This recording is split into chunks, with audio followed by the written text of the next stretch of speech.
Welcome to the Better Call Daddy Show. This is Big Daddy. Oh my God, that's hysterical. More stories you are not going to believe. And advice that you didn't know that you needed. 5 stars. 5.5 stars. We're creating a legacy, one call at a time. Here comes my daddy. Your problem is that you like me. Papa. My dad is my hero. I'll always be there to take your call, and you'll never be in too much trouble if your dad is around. Oh boy. I think I'm a pretty cool dude. Better Call Daddy. The safe space for controversy. This is your host, Rena Friedman Watts. No, this is your host, Celia Watts. More inspirational stories, more daddy drama, and more laughs. Hey, a lot of these things, I don't know where you're getting them from. It sounds like they're coming from when I look in the mirrors. Damn the public. Damn the public. Today we're going to talk about thriving after trauma. Nothing can stop us from living a life that we want. And no, we're not going to get over it. Trigger warning advised. Today we're going to talk about incest and abuse. Shari Botwin, welcome. One thing that you mentioned in your book is that people come to you in your practice for one thing and it leads to something completely different. And it takes people sometimes a while to even figure out that that's why they're there. They don't even know when they call me sometimes that the reason they're really there is what they're telling me a year or 2 years later after we met. Because people with history, not even just trauma, but people who've experienced different events, sometimes you push it so far out of your consciousness that you don't even know it's something that's affecting you or bothering you. So it's not always for people who repress. Sometimes just people push things so far away as they go through therapy and they become more aware, then they realize, oh God, that thing with my dad or that thing with my mom or when my house burned down when I was a kid. It takes sometimes talking and processing to figure it out. Interesting. You know? Sometimes I'll be like, oh, I just got a referral and it's just a piece of cake. She's just anxious about her boyfriend or whatever. And then a year later, I'll be like, oh my gosh, this person has one of the worst histories out of anybody I've ever seen. Happens a lot. I also found it to be really interesting that sometimes parents bring their kid there and then they're responsible for them being there. It definitely happens. And sometimes they realize it through the therapy that they are part of the problem. And sometimes they get so mad when they realize that the therapist is figuring it out, they pull the kid out. They sabotage, they pull the kid out. I've had that before. I also really like in your book, like how long-term relationships you've had and how you've gotten to see people through different chapters. I love it. That's why I love my job. I do. I love that part. Oh my God. Okay. So you did bring up that the reason you can talk to people and put yourself in their shoes is because you yourself have been in their shoes. Do you want to start there? I still, when you just said what you said, even about being able to put myself in other people's shoes, I still am in those shoes in the sense that I'm 51 years old. I've been counseling patients for 25 years. I started my recovery from childhood abuse when I was in my mid-20s. As I get older, as I go through the work more, I still feel like I am working through parts of my own history. So I never feel like I left the role of being a patient. I was in therapy. I still am in therapy. I took like a year off of therapy during the pandemic because I hated the video. I hated not being able to sit in my therapist's office. It stirred up a lot of issues for me. So I actually just decided to return to therapy after taking a year off. But I've been in therapy my whole adulthood, basically, and working through different aspects of my history. So I survived childhood sexual abuse. I was abused by a family member. I repressed it. From what I know and what I've remembered, the abuse started from when I was probably like 3 or 4.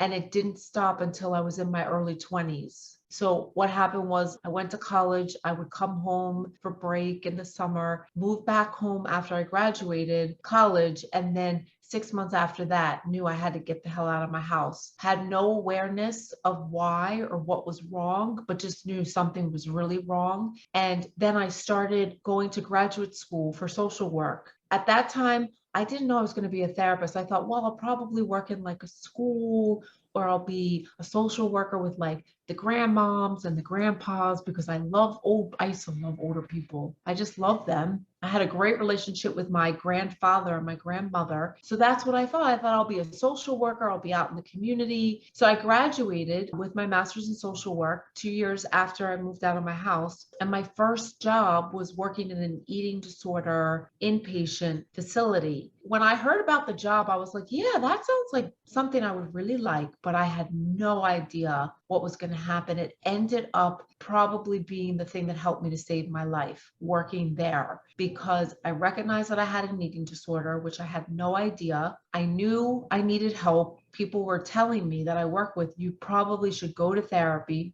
because they could see that my reaction to things that were happening to patients, they could see how traumatized, but that's such a generic word. They could see that it was affecting me so deeply. And I wasn't even really telling them everything. There were nights when I left work and I would go home and I don't forget this. I would sit on this chair that I had 2 cats at the time, and I would just stare. Like I would go into like a semi unconscious frozen like state. I would just stare. The TV would be on, but I don't know what I watched. And that went on probably for about 6 months. Then I started thinking about suicide. And then I was thinking, why? Like my life is not bad. I loved the job. I didn't live at home anymore. I felt good about my situation. I was independent, paying my own way at 23 years old. So I was like, why do I want to like run my car off the road? This doesn't make any sense. These different thoughts that I had, and my colleagues sort of being like, you probably, if you're going to do this work, you should go to therapy anyway, because it's such hard work working with people who are so sick. Then I started going to therapy. And I think you probably read this in the book. It took me a couple years to tell Dorothy why I was actually there, because I didn't know. So I was one of those people that called her and was like, yeah, like I work at this place. It's really hard. But in general, I would say everything is great. So she probably was thinking what I think sometimes, like, this is a piece of cake. This is a therapist. She just wants to like get a little help being a therapist. But a couple years later, everything just started coming back. I went home one night to see my parents. I went just to go like for dinner, and I just burst into tears. I was hysterically crying. I had no idea what was wrong. And then I started not wanting to see them and feeling like sick to my stomach, because you feel a lot of your emotions in your body. It took me probably like 6 months of being after that incident when I broke down hysterically crying to actually like find words and tell my therapist what actually really happened. Oh my God. And then that process of uncovering, we call it in therapy, which is when memories start to come back. It's repressing memories is when you forget to the point where you really have no awareness. So when you start remembering, it comes back very fragmented, disorganized. It doesn't come back like they show in a movie where you see the vision of what happened. That's not how flashbacks work. It comes back in a feeling. So I started feeling sick all the time. I felt scared. I felt violated. I felt all these things in my body. And I was like, what is this? So over a lot of like months of hard work and crying and hating my therapist and feeling like you don't care about me, because those were all projection like feelings from my family, I stuck it out and I said, you have to keep going to see her and you've got to figure this out, because it didn't make any sense. Why would I feel so mad at her? She didn't do anything. But she was like the mom figure, the authority figure. And I just hung in there and I kept going, because I knew that I wanted to live a good life. And I knew that I wanted to write a book.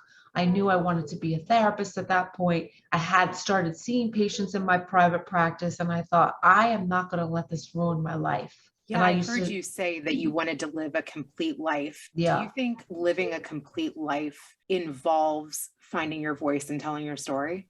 I think you almost have to. I don't think you can live your full life and not. And again, how you tell your story is going to be different for everybody. Not everybody is destined to be a therapist or write a book or sit on your show. Some people tell their story through their art, through their singing, through their poetry. So it doesn't have to look the same for everybody. But if we don't face whatever happened, it's going to continue to wreak havoc, and it's going to continue to make us feel like we can't trust people. We can't trust ourselves. It makes a big mess out of everything. honestly, when you don't speak, when you don't know. I'm curious too, how Yeah. did your therapist react? She's a very empathic woman. She's very visual. And I grew up in a family with a mom that was very cold and stoic. So when I started speaking to Dorothy about what was done to me, she was very teary. She would get very like quiet. She didn't like try to fix it. She didn't tell me, why are you saying that? She didn't question me. She just sat with me. She sat in the pain, but she also reassured me that we were going to get through it. She said to me, I'm not sure how we'll get through this, but we will, because it was a mess in the beginning. It was such a mess. It was just, I was a mess. I was so difficult, I think, to work with because I was so angry and took so much of that anger and shame out onto her. She must have had a lot of good support too. She probably talked to colleagues to try to figure out what the heck is going on with my patient. And I think together we just decided we were going to make it through. And once you make it through the speaking, the telling, the sort of like knowing, then you start moving into the process of reclaiming and grieving.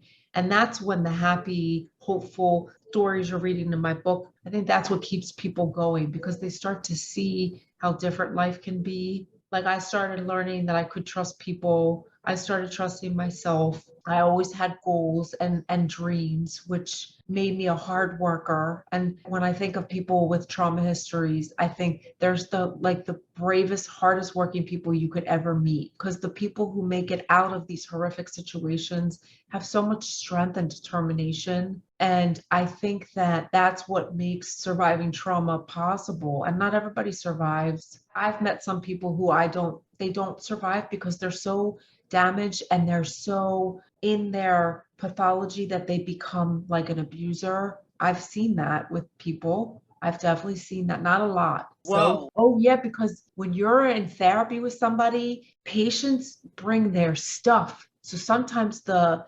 transference, the identifying the therapist as being like a parent or an abuser makes patients act abusive.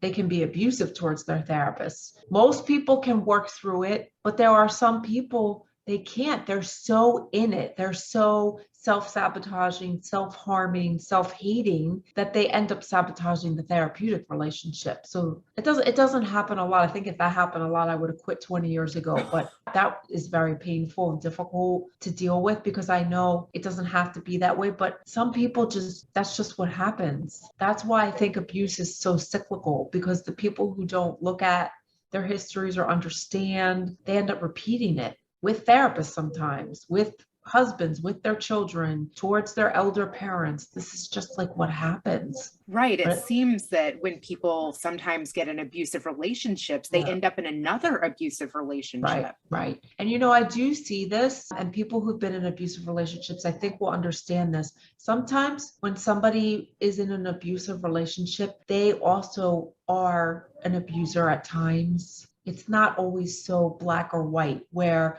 you hear stories about domestic violence. And what I see behind closed doors is that I think abusers attract to each other sometimes. That's what I've learned. And I think when I look at my younger self, I think I could see that before I started doing this work, because look at how I acted to my therapist, or look at how I treated some of my friends, like in my late teens, early 20s, when I didn't know what was going on. All that anger is so displaced, and it comes out onto the person that you're sitting with that you trust. A lot of times people with trauma histories, they don't feel safe enough to channel it towards the people that hurt them because they're scared of them. I was scared of my parents years after I didn't see them anymore. If I think about seeing them, and my dad, he died 19 years ago, so I'm not going to see him. But when I think about seeing them, and I think about what I felt when I would maybe see them after I hadn't seen them for a while, I was a 29, 32-year-old adult, but I was still terrified. So all those feelings, until we work through them, they just get directed onto the person that you're spending time with, the person you trust the most, the person you identify with. So that's why I feel like this work is so important, because you can change that if you're willing to face it. In some ways, I feel like your therapist must have been a remarkable person to get you to share with her that. I mean, honestly, her eyes made me want to talk to her. Her teary, oh my gosh, she looks like she cares about me. She didn't really even say anything. It was just the way she looked. it was like, oh, this is what I would have always wanted. When you go through something awful, I think the worst part is not having somebody there after to take care of you in it. And oftentimes, you know how people will say, all I wanted to do was see my mom or talk to my dad. You know how like that's how you feel? It doesn't have to be trauma. You could have a fight with your boyfriend. You could get fired from your job. Your kid is making you nuts. It could be anything. And you just want to call your mom or go home to your dad. I think that her being able to convey that sense of caring and showing me what was missing was what made me feel comfortable enough to speak. And I heard you say that as a kid, even that's all that Yeah. you wanted. All I wanted. And I used to feel like a weirdo. Like, you're such a weirdo. What 13-year-old kid is fantasizing about going home with their English teacher? This is what I used to say to myself. 13-year-olds are like, I mean, they weren't on the phone then, or they were on the phone, but a real phone, or playing Atari, or like going to the mall. We all used to go to the mall. And I just used to fantasize about going home with my English teacher because she seemed like, oh, this would be the mom I always wanted. And I used to then say to myself, you are such a weirdo. You are crazy. This is what I used to say to myself. Now I realize I can't believe I felt like a freak. Now I feel like I know 50 other I know like 50 other people through patients. I'm thinking flashing through my head who have said the same thing. And I'm like, oh, I wish somebody would have told me that at 13. Because almost everybody I work with who doesn't have that with their parents tell me that's one of the parts that they grieve the most. So I'm like, you tortured yourself. Why'd you torture yourself? But I didn't know. I didn't know at 13. I didn't know. I never told anybody. So how would I know? I didn't know. And then I did read on your social media that at 14, you did attempt suicide. I did. And that day, January 5th, every year comes and goes. I hate it every year. I think as soon as the ball drops, I think, oh God, we got to go through that day again. No matter how many years later, I hate that day, even though I deal with it differently now. And I find ways to speak, comfort myself. It's such a sad day because when I look back, I did not want to end my life. I just wanted to get out of my house. I just wanted somebody to save me, but I didn't know what I needed to be saved from. So when the ER doc comes in and starts asking me all these questions, it's like, and my parents are standing there. It was the worst feeling ever. If anything, it made it worse. It made it worse for me because then they wouldn't leave me alone. They made me feel bad for feeling that way, like I was an inconvenience to them. It was awful. So it was like trauma on top of trauma. That makes sense. You called the police, right? I called my best friend and said, I just took a whole bunch of pills. And then her mom called 911. But I think I knew if I tell my 13-year-old best friend, somebody's gonna. I remember thinking in my head, I need help. I don't want to have just taken those pills. And then the first thing I said to the ambulance, can you not call my parents? So please don't tell them. And I was 14. Please don't tell them. Do you have to call them? So that's the stuff that I hate every year on January 5th, like remembering all of that. That's sad. It is sad. Oh my God. Did you feel that way again in your 20s? Anytime I would remember something new about what happened to me, because usually I would remember not just like a day, but I would remember things like having unwanted pregnancies. Then I would remember having miscarriages and all the trauma that came with that. Then I would remember what I felt 3 days after whatever happened. So when I would remember stuff, I would remember it in big chunks, like a chapter of a story. Then I would go into what I used to call like a shame attack, 4, 5, 6 weeks of feeling like I shouldn't have said anything. This was a waste of my time. I don't know why I'm still here. I hated myself. I wanted to disappear. But there was a part of me also that wanted to be a mom, that loved my dog, that loved my job. I never acted on it. I would feel it and I would never want that for somebody. Feeling like you want to disappear is the worst feeling ever. Even if you don't want to act on it, it's horrible. It's almost like the world stops, everything stops, the sun goes away, it's dark, it's lonely, it's scary. I mean, there were times where I wouldn't get in my car because I didn't feel safe to drive. So I didn't get in my car. I'm like, just don't go in your car. If you're thinking that you're going to hurt yourself, don't do it. And I would stay, I would write, I would take my dog for walks, I would reach out to friends and say, can you meet me in town for coffee? I didn't always even tell people because it wouldn't be appropriate to tell a friend some of this stuff, but I would reach out to some of my colleagues and say, I just want to give up. I shouldn't have done this. I shouldn't have said anything. And they kept saying the same thing over and over. That's how you feel right now. But it's not the speaking that's the problem, Shari. It's what you're telling yourself and your therapist. That's what the problem is, was, and you'll get through it. That's what people used to say to me a lot. You got to just hang in there. You got to keep warrioring on. Wow. I give it to you. I mean, Oh, that's amazing that you're able to share all of that. I love sharing stuff now because I can share it with some humor, with some, like, there's so much light even in my life that it's not as painful anymore. So when I talk about it now, I'm not going to say I don't feel things, but I feel so much hope and optimism. And I love all the stuff that I watch in my work. I love the people that I meet, most of them, because I don't love it. I can't love everybody. Nobody loves everybody. I can't help everybody. Let's just put it that way. But Right. that's what flashes through my mind now when I tell my story. I don't just go back to whenever the suicide attempt was. What I do when I talk about my past is I keep my feet in the present because I don't want to re-experience it. I don't want to re-traumatize myself, and I don't want to I don't want to traumatize other people. I heard you say too that you used to really have a hard time like calling yourself an incest survivor. Yeah, that took me a long, long time. And then, I wouldn't go public with that until for a little while. I would say, yeah, I survived childhood abuse. And then I was like, that's not, I mean, yeah, that's what it was, but that's not what it's called. Call it what it is. So when I started writing the book, I knew before I wrote the book that I was going to put it in there because I wrote an article about being an incest survivor a few months before I started writing the book to see how it felt. Like, let me see how this feels. Let me sort of try it out. And it felt freeing. It felt like I can sit with this. I can digest this. It's okay. I mean, I feel nauseous right now when I think about it, and then that's the part of me that just still feels sad. And like, there's always going to be a piece of me that's going to think, really, that's really what happened. But that's just part of what people feel, I think, when they go through really hard situations. And it's okay that there's a part of me that still doesn't want to believe it. As long as I talk about it and I don't disown it. As long as I don't. What is the hardest part? I would imagine it would be facing the perpetrator and what other people would say. I don't see anybody connected to my incest anymore because they don't want to hear what I have to say. They did not believe, or I did not feel as though they could accept the truth. So I don't see them anymore. But if I did see them, I think I would still be afraid. But I think I would also be mad, and I think I would be strong in myself and be able to say to myself, that's their issue, not my issue. If they don't want to hear what I have to say, that's about them. That's not about me. But I choose not to have disbelievers in my life anymore. That's the path that I chose. It was the only way I was going to make it out. Because when I would see people in my family, when I would see people affiliated with my history, I wouldn't be able to function.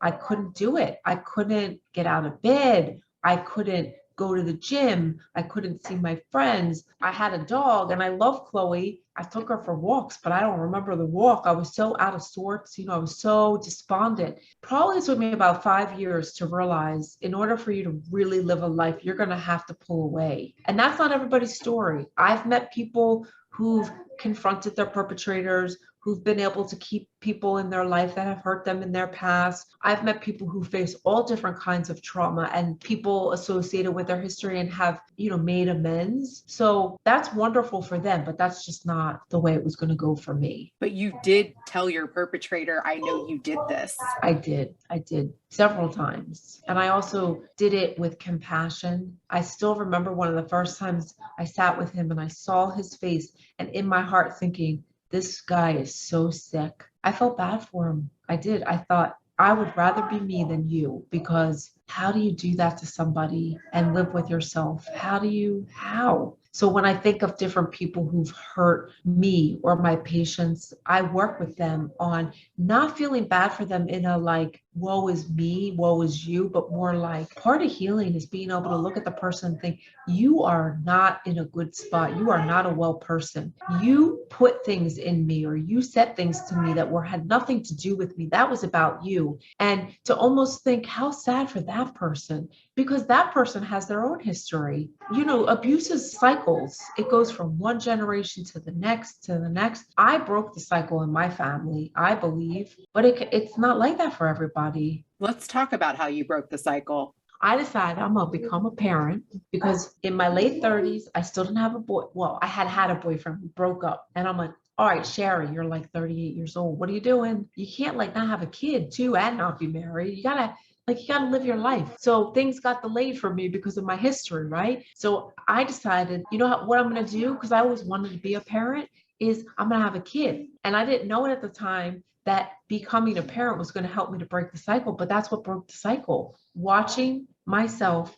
parent differently than I was parented, watching myself with a little infant, changing his diaper, watching myself with a vulnerable little person and realizing I would never want to do to him what was done to me. Being able to put myself in the role of a perpetrator and actually understanding some of the thoughts that they had and realizing that that's part of what makes abuse replicate is when you don't own the thought and you don't claim it. And also, I think breaking the cycle for me is about reclaiming my right to still get in touch with my childhood feelings, but through my own kids' experience, being able, like just even listening to him on the call. I love it. I think it's the most cutest thing ever. Like, I love kids. They're so fun. I do feel like becoming a parent, though, definitely brings up your own childhood. So a lot of times what happens for people is they have a kid and then they start realizing, oh, I feel very fortunate that I did that work before I became a parent. Because I think if I had had a pregnancy and then uncovered, I think I probably would have been a horrible parent. I wouldn't have been able to stay present. I don't mean horrible like abusive, but just I would have probably ended up in the hospital. I probably wouldn't have been able to take care of him at times. So I feel very fortunate and grateful that the way my journey sort of unfolded was I was able to face stuff in my 20s and then be older. Like I had him at 40. And it's a little old, I guess, in some ways, but I think it's the best thing for somebody with my history to have waited until it was the right time. You have chosen to be a mom through science, I heard you say. Which is nuts, totally nuts. But you know what? It was one of the best experiences. If I had had a partner, I would have had a kid with the guy. Or I thought for a while about adopting, but then I was like, but why I want to be pregnant? Why can't I be pregnant? Why shouldn't I at least? I decided I'm going to try and get pregnant. If I can't get pregnant, I'll adopt. But it took me it took me almost a year to get pregnant. So I was 40 when he was born, 40 and a half to be exact. I figured if it was meant to be, it'll happen. And the doctor was very optimistic. She was able to diagnose me with a clotting disorder as a result of my history. I was able to tell her about miscarriages. So because she could figure out why I had the miscarriages, I could then have a good pregnancy. Oh yeah, I want to talk about that a little bit too, because you did mention this in your book. Yeah, I did.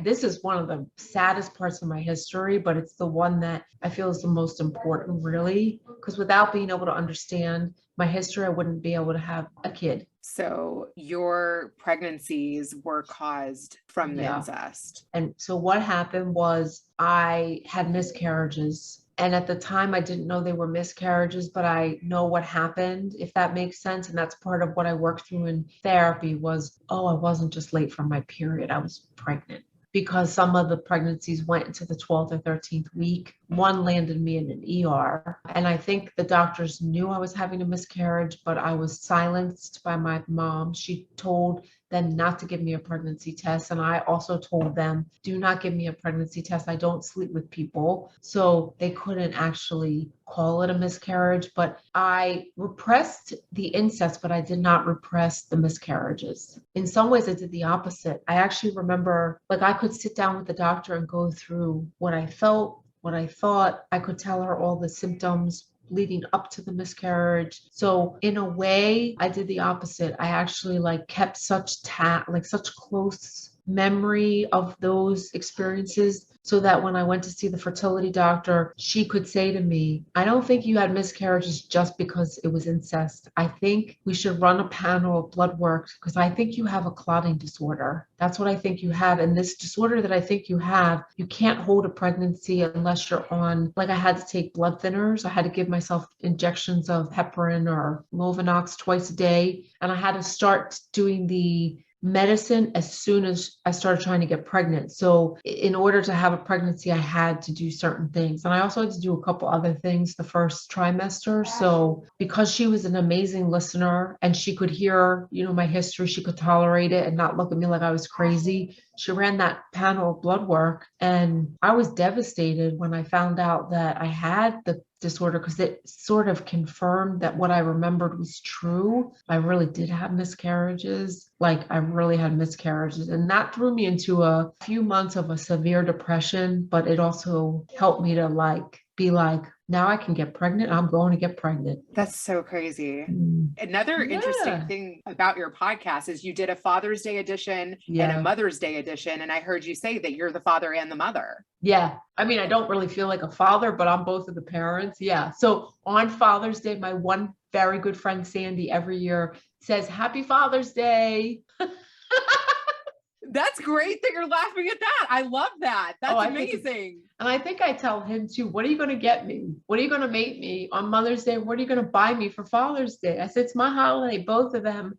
Another thing that I really liked on your Father's Day edition was that you said, if you didn't have the father that you think that you wanted, write a letter to one. Yeah. What would you write to a father? Have you done that? I've spoken it. Have I written it? No, but have I done it? I've done it through probably doing the podcast or talking. I've never actually sat down and done that. I think there have been, I know there have been times where I've met different people, especially since becoming a parent. I will say to other men, you're such a good dad. And let me tell you why I think that. And so that's my way of doing it. I have lots of friends who are in wonderful marriages. Mostly I've met through him. And I'll say to Amy, his wife, or to him, Sagi, what you just did for your kid, that's the best thing you could ever do. You're such a good dad. Your kid's so lucky to have you because you don't judge them. So I do it like that. Another thing, of course, that I have to ask you about is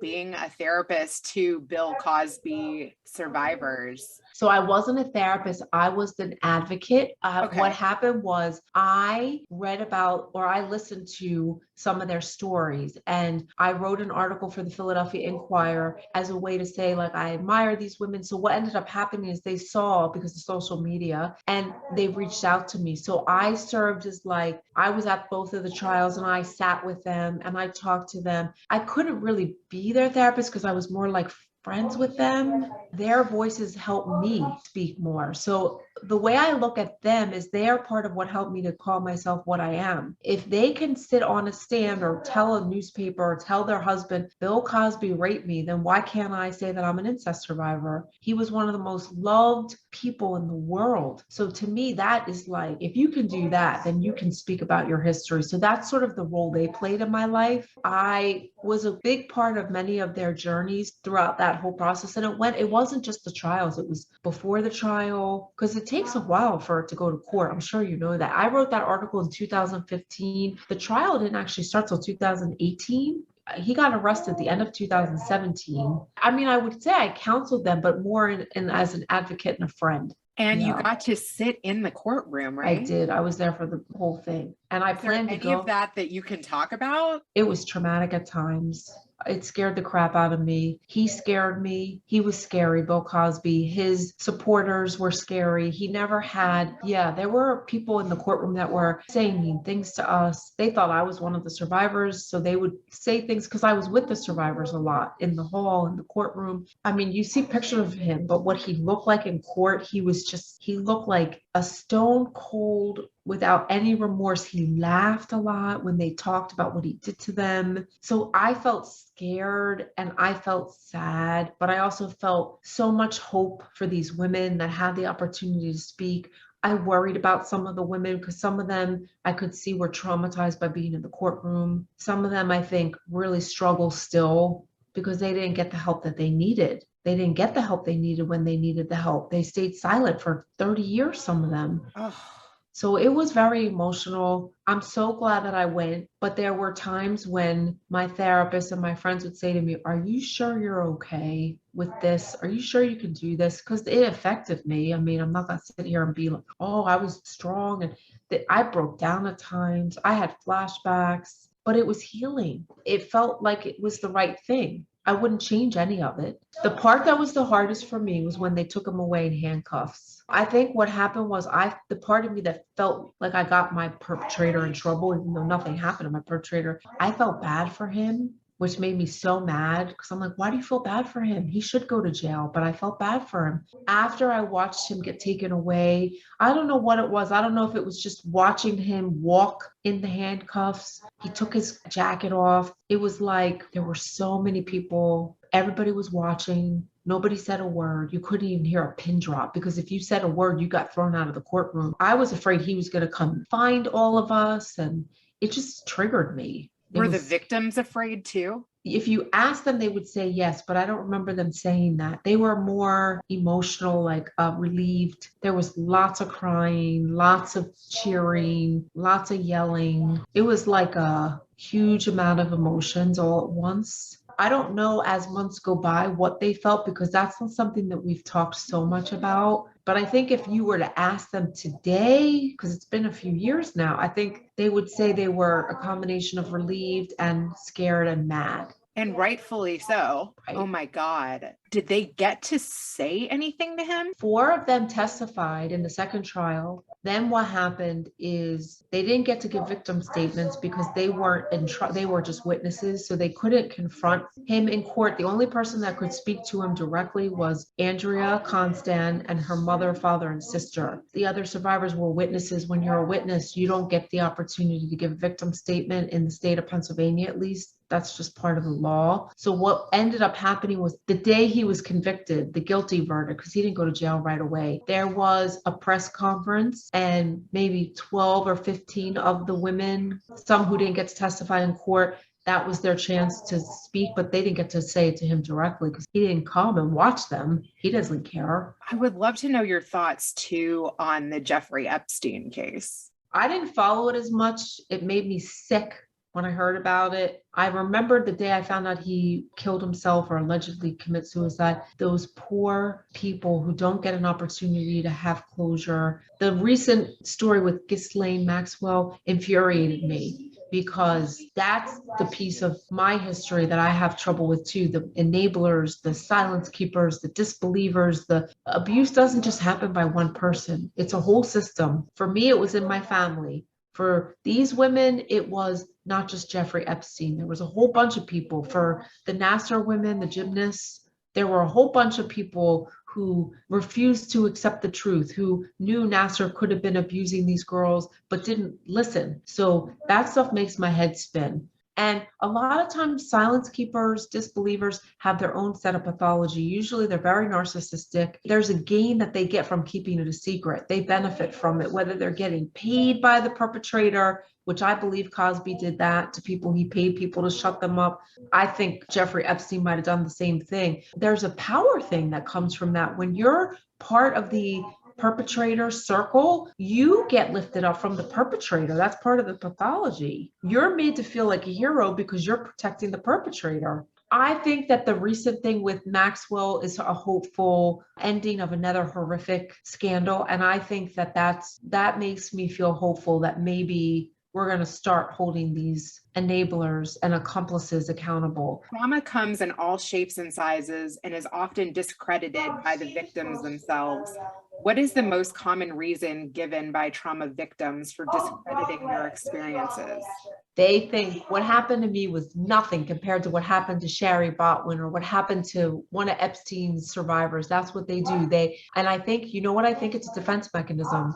I think trauma comes in many different shapes, sizes, forms. And when you say to yourself, yeah, but it wasn't that bad, that's just another way to not have to deal with the impact of what it actually was. And I think it's a common defense mechanism for people, especially people who survive more subtle traumas. Like, not everybody goes through sexual assault or their house burned down.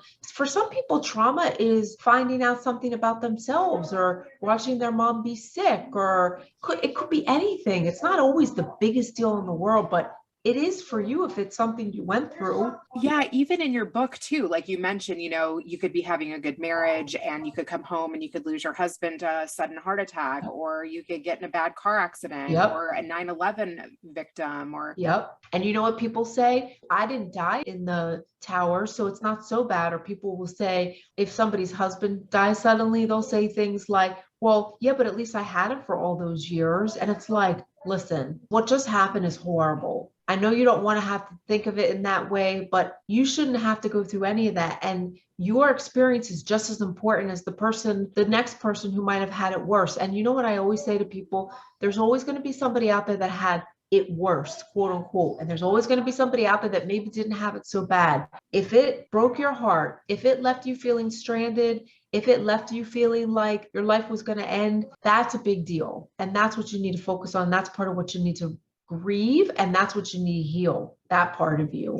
definitely. Oh, this one's for my bestie. Oh, Jeannie Lopez. How do you advise victims to deal with those who say that they're lying or that don't believe them? piss off. How do you, that's what I say. I say, how do you deal with it? You tell yourself, if that person chooses not to hear the truth, that's about that person. There's something going on in that person's life that makes them not be able to know. And I am not going to take that on. Depending on the relationship, you may have to set some boundaries. You may decide not to be friends with that person. In many cases, what you decide is, well, I still want to be friends with that person, but I can't share more about my trauma with this person because they're going to say things that are going to make me question myself. So I'm going to set some boundaries. I'm not going to share parts of my life with this person anymore because this person is incapable of hearing the truth. You don't take it on. You know that there are a lot of people in this world who don't want to think that bad things can happen. And people have very strong defense mechanisms. So what you do is you just try really hard to separate from it and not let what that person says change the truth. Because people, especially with abuse histories, are quick to judge themselves, question themselves. Maybe I made it up. Maybe it wasn't so. It's like, no, your memories don't, your feelings don't lie. You're not making it up. Some people just don't want to accept it, and that's on them. I love that. I love that you said that your feelings don't lie, and like, No, we don't make up what we your feel. internal antenna doesn't lie. No, and your body doesn't lie, what your body feels, and your intuition doesn't misguide you. So you have to stay connected to the fact that that's what you have to focus on. And there's going to be people out there that are going to try to mess you up, try to tell you it's not so, and you're not going to be able to avoid that, because as far as we've come in our world in terms of dealing with horrible things happening, because we have come a long way, especially since COVID, there's still a lot of people out there that just can't tolerate anything that's upsetting, that's scary, that reminds them of their own stuff. That's going to be in the world as long as there's human beings. That's just, you're never going to be able to change that. It bugs me when Yeah. people aren't believed. It's Like, horrible. why would a young girl come forward and be brave enough to share Right. something like that and be judged, and if it didn't happen?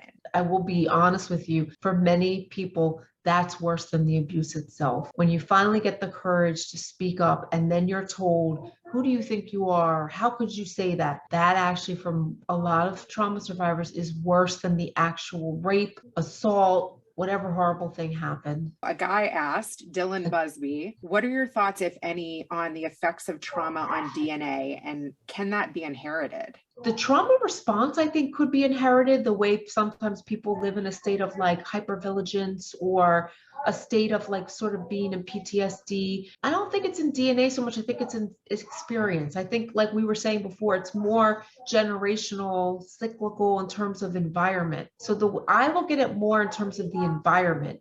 I talked to somebody earlier today whose grandfather was in the Holocaust. He was one of the people that went around and got rid of some of those Germans. Right? He was telling me today how his experience of living through that, seeing dead German soldiers and realizing they were just people too, not having money in the Depression, how that affected his parenting. And then we were talking in our session today about how his dad's parenting affects him in his role as a dad, and also in his ability to feel worthy of having good things. He's 60 years old, and he was telling me today, I don't feel worthy of all that I've created in my life. And we talked about where that came from. We were saying some of what he believes was inherited from his dad's messages. He internalized some of those messages. What about the children of Holocaust survivors Yeah, too? same thing. A lot of them grow up in families where their parents, they can be very controlling, they can be very abusive. I mean, because a lot of them have PTSD. They can feel afraid to trust people. They cannot want to identify as being Jewish because it's not safe. It's definitely an issue because many of them, they didn't get help. I mean, I'm so lucky that I was able to get the help that I got.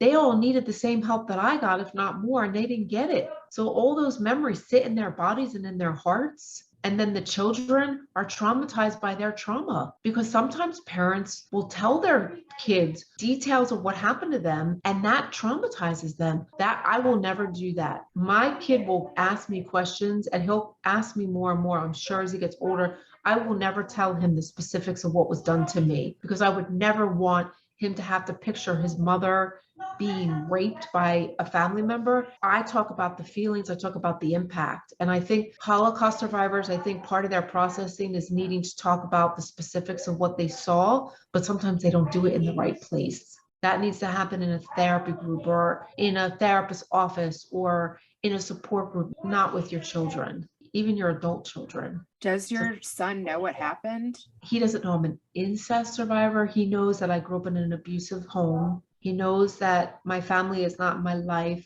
It's funny that you asked me because I'm like, I wonder what he would say if you'd ask him. I think he would say, my mom has PTSD or my mom has trauma. He probably would say that, partly because he has to sit and listen to me.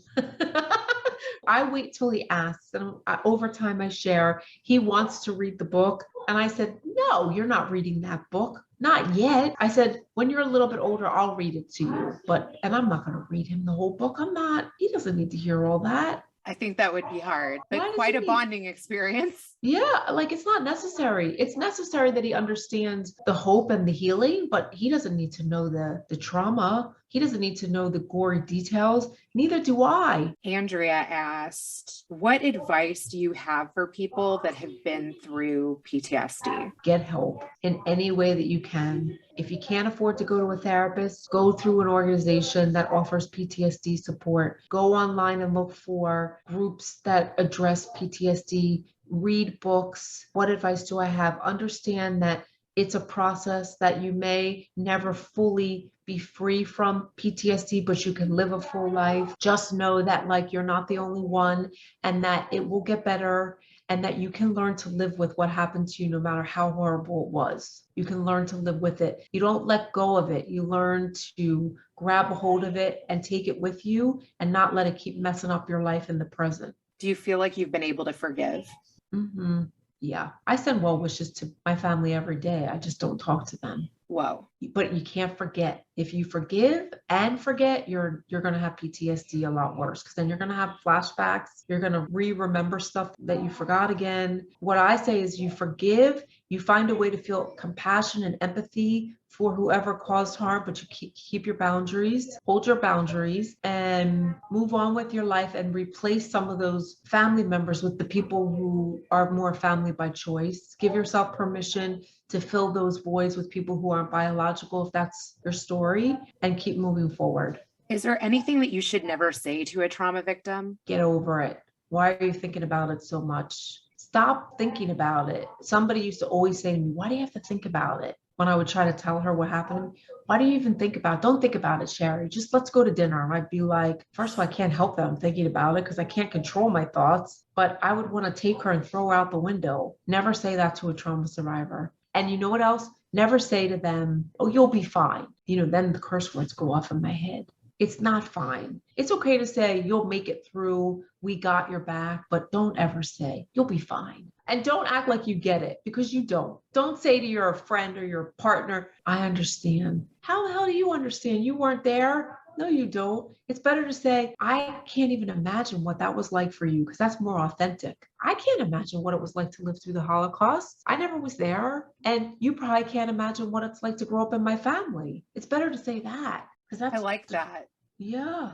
Wow, that's such good information. Is there anything that you'd like to ask my dad? I mean, he looks so nice. What's it like to be a dad and be proud of your daughter and see her flourish? Because I don't have that. I would want to know that. How is that as a dad for you? Aw, that's so sweet. I don't know what he would say. He looks super fun though. The whole time we're on, I'm like, dude, I want to meet him. He looks so nice. Oh, I hope you get to. Thank you. What's next for you? I want to write another book. I want to be more out there about incest, and I want to be getting people to really understand and talk about it, because I think even with all the stuff with like these different cases we've heard about and #MeToo, there's still not enough dialogue, understanding about childhood abuse. It's not the same as other types of abuse that we talked about even tonight, like with the Cosby stuff. There are similarities, but it's different. And I still think it's not talked about enough. So that's my thing in my 50s. I hope by the time I'm 60, there's some law that's been passed or some movement that's been started because I said something. That's amazing. Okay. Have an awesome night. You too.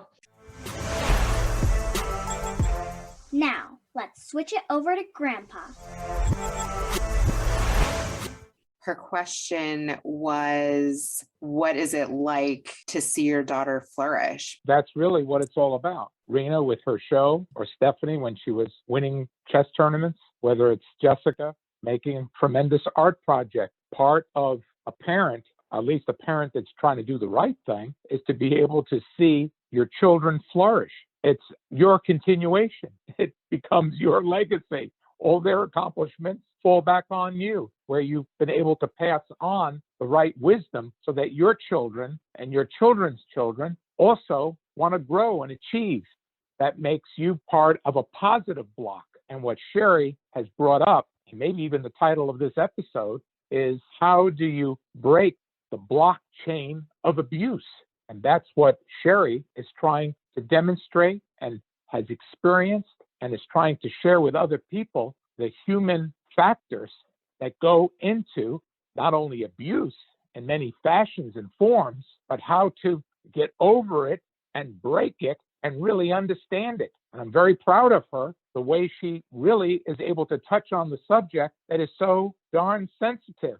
I love what she said about not saying to get over it. Well, isn't that when someone abuses you or a bully picks on you, get over it? It's no big deal, because what they're really doing is covering up their own insecurities and not wanting to be reminded of the terrible things that have not only happened to the person, but the abuser wants to forget about it. The abuser wants to be able to demonstrate these really oppressive things.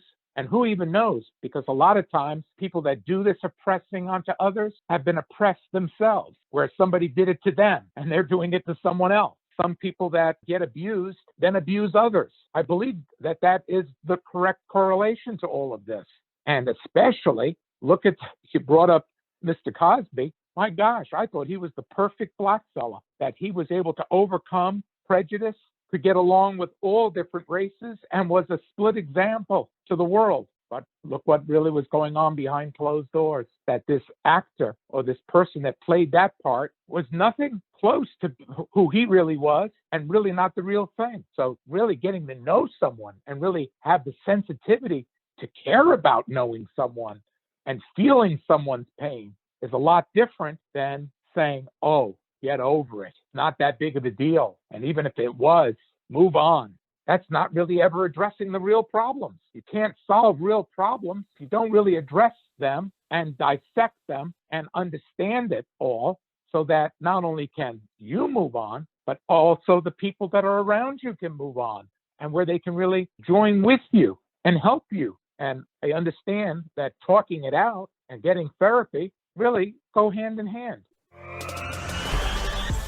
Thanks for listening to the Better Call Daddy Show. Now you can subscribe on Apple Podcasts, Google Play, Spotify, iHeartRadio, and TuneIn. If you've enjoyed this episode of the Better Call Daddy Show, please feel free to review it at ratethispodcast.com/BetterCallDaddy. Add Better Call Daddy Podcast on IG at Rena Friedman Watts on LinkedIn.com.